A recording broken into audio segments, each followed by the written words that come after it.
अखिल भारतीय मराठी पत्रकार परिषद संलग्न चंदगड तालुका पत्रकार संघाचे DBC लाईव्ह न्यूजमध्ये मी शुभांगी पाटील आपलं सहर्ष स्वागत करत आहे।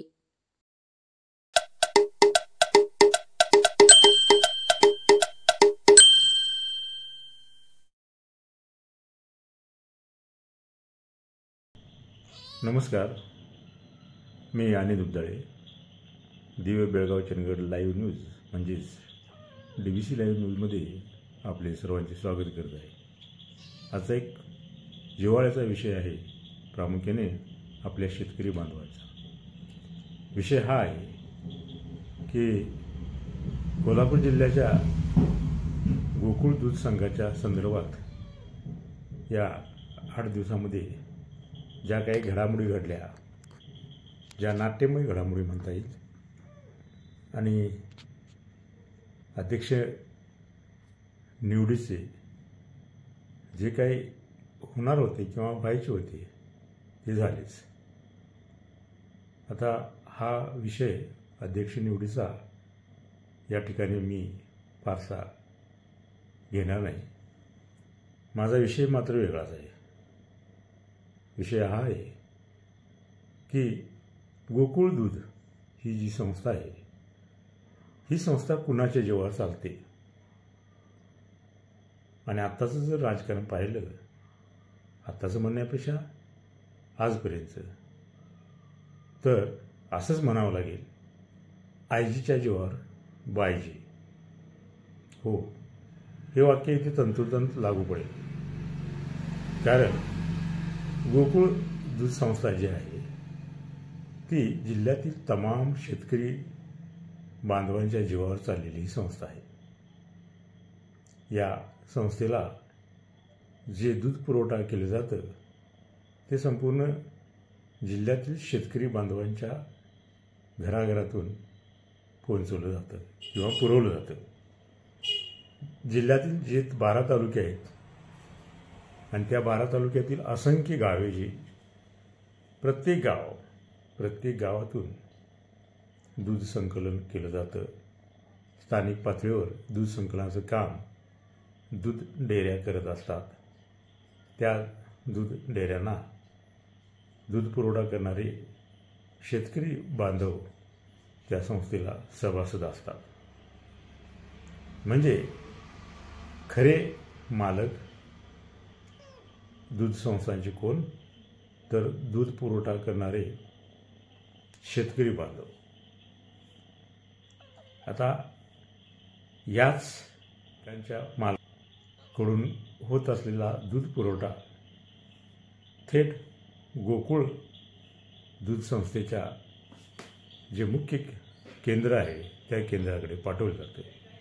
त्यावर प्रक्रिया करून विविध प्रकारचे उत्पादनं तयार केली जातात। अगदी ताक, दही, लोणी, तूप आणि त्यापासून उपपदार्थ, आणि या सर्वाच्या जीवावर गोकुळ चालतं।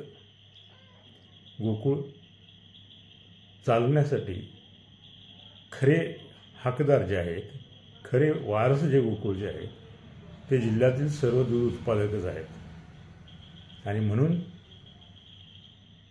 या दूध उत्पादकांच्या जीवावर ही नामांकित संस्था चालली जाते।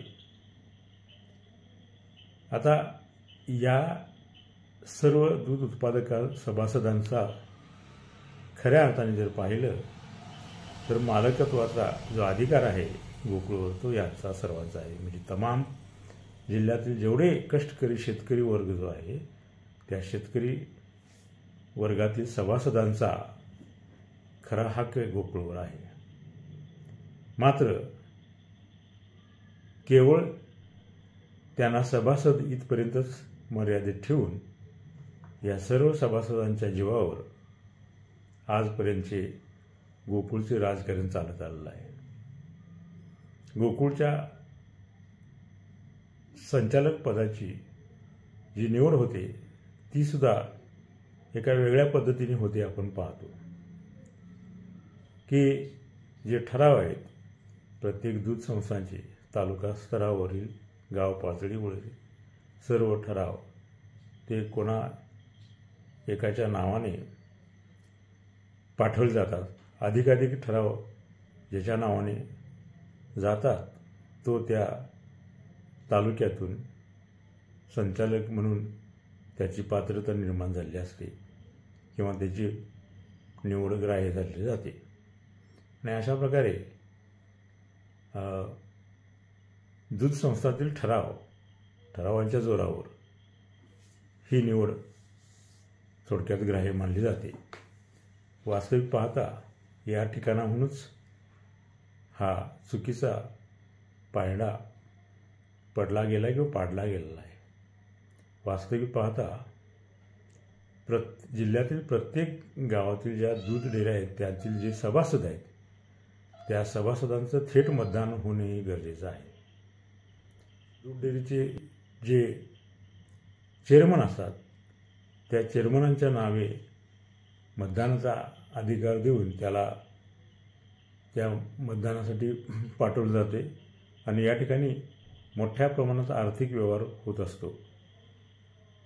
आणि इथूनच हे चुकीचा जो पायंडा आहे तो आपण पाहतो. खरं तर जे सभासद दूध उत्पादक सभासद आहेत त्यांना जसं आपण ग्रामपंचायत किंवा जिल्हा परिषद पंचायत समिती आमदार खासदार या पदांची जी निवडणूक होते त्या पद्धतीनंच दूध संस्थांच्या दूध उत्पादकांच्या सभासदांच्या कडून अशा प्रकारे मतदान होणे गरजेचे आहे आणि त्या मतदानाच्याद्वारे ती निवड उचित ठरेल. जे दूध संस्थांचे ठराव जे आहेत त्या ठरावाच्या माध्यमातून जी निवड केली जाते या निवडीच्या ऐवजी थेट दूध उत्पादकांच्याकडून मतदान प्रक्रिया राबवली जावी आणि त्यातूनच त्यांचं मतदान त्या तालुक्यातील जे कोणी उमेदवार असतील त्यांना केलं जावं आणि त्यातून त्या पद्धतीने ती जे कोण असतील ते त्यापैकी कोण एकटा निवडून येईल अशा प्रकारची ही प्रक्रिया राबवणे ही खऱ्या अर्थाने गरजेचे आहे. मात्र केवळ हीच एवढी निवडणूक अशा पद्धतीने होते की जिथे खरा जो हकदार आहे मतदानाचा तो यासाठी वंचित राहतो.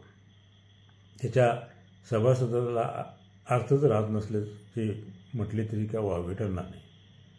इतर निवडणुका ज्या थेट पद्धतीने होतात ज्या ठिकाणी त्या संस्थेचे जे सभासद असतात त्यांची मतदान प्रक्रिया ज्या प्रकारे होते तशाच प्रकारे दूध उत्पादक संघ जे आहेत त्या संघासाठी स्थानिक पातळीवर ज्या दूध डेअऱ्याचे सभासद आहेत त्यांचं देखील मतदान होणे गरजेचे आहे.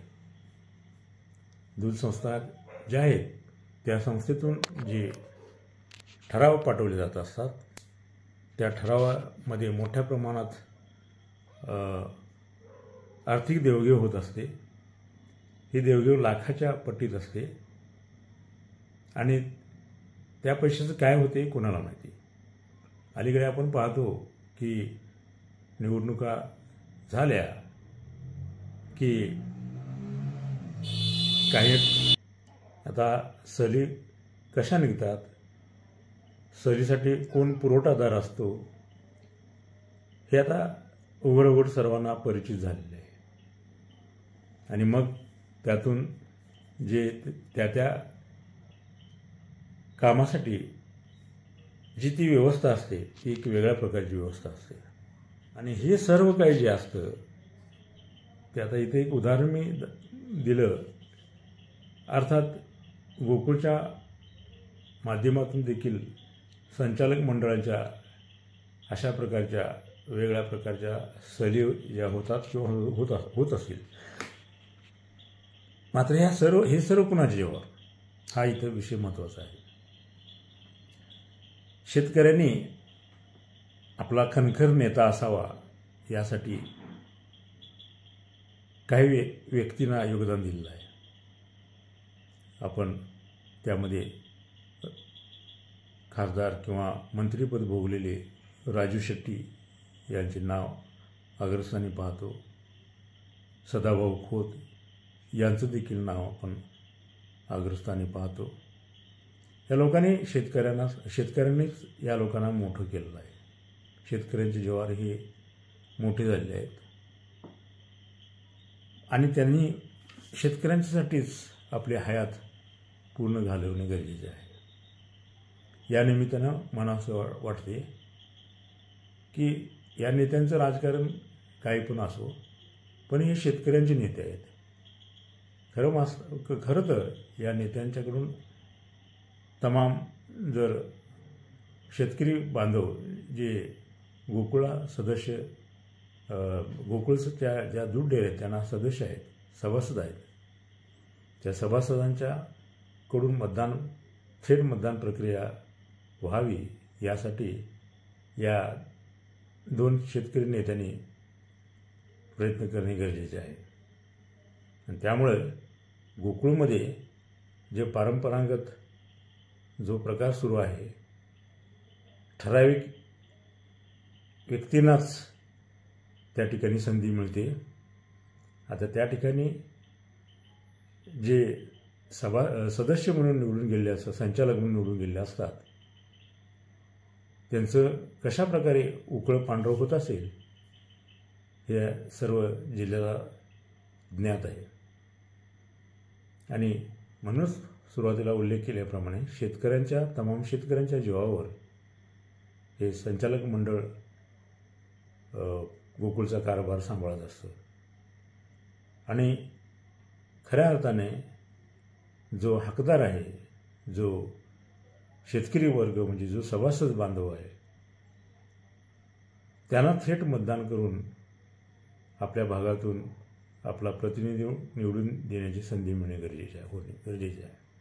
नव्हेच तर जे परंपरेनुसार तेच लोक आपण या चित्रामध्ये पाहतो, त्याऐवजी एखाद्या सामान्य कुटुंबातील सामान्य शेतकरी या गोकुळच्या संचालक पदावर का विराजमान होऊ नये.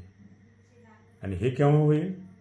ज्यावेळी खऱ्या अर्थाने जे गाव पातळीवर ज्या दूध डेअरी आहेत त्यांचे सभासद जे आहेत, त्या सभासदांच्या मार्फत जर मतदान प्रक्रिया घेतली जाईल, त्याचवेळी खऱ्या अर्थाने एक सामान्य कुटुंबातील व्यक्ती त्या संचालक पदापर्यंत पोहोचू शकेल. आणि म्हणूनच मनासे वाटते की याकडे सरकारने देखील लक्ष देणे गरजेचे आहे. आणि दूध उत्पादक सभासद जे आहेत त्यांनाच थेट मतदानाची संधी देण्यात यावी. आणि हे जे ठरावाचं जे गाणं आहे, जे खरेदीच्या माध्यमातून दरवेळी होत असते आणि ज्याच्याकडे पैसा आहे तोच त्या ठिकाणी संचालक म्हणून निवडून जात असतो किंवा निवडला जातो, हे थांबणं गरजेचं आहे. आणि आमचा जो कष्टकरी दूध उत्पादक सभासद जो आहे त्यातूनच प्रतिनिधित्व पुढे यावं यासाठी अशा प्रकारची निवडणूक घ्यावी, जेणेकरून खरा गोकुळचा मालक जो खरा सामान्य दूध उत्पादक सभासद आहे त्याला त्याची संधी प्राप्त व्हावी असे म्हणावेसे वाटते. थांबूया इथं आपण. धन्यवाद. धन्यवाद. मी Shubhangi Patil, DBC live news करिता. पाहत रहा DBC लाईव्ह न्यूज.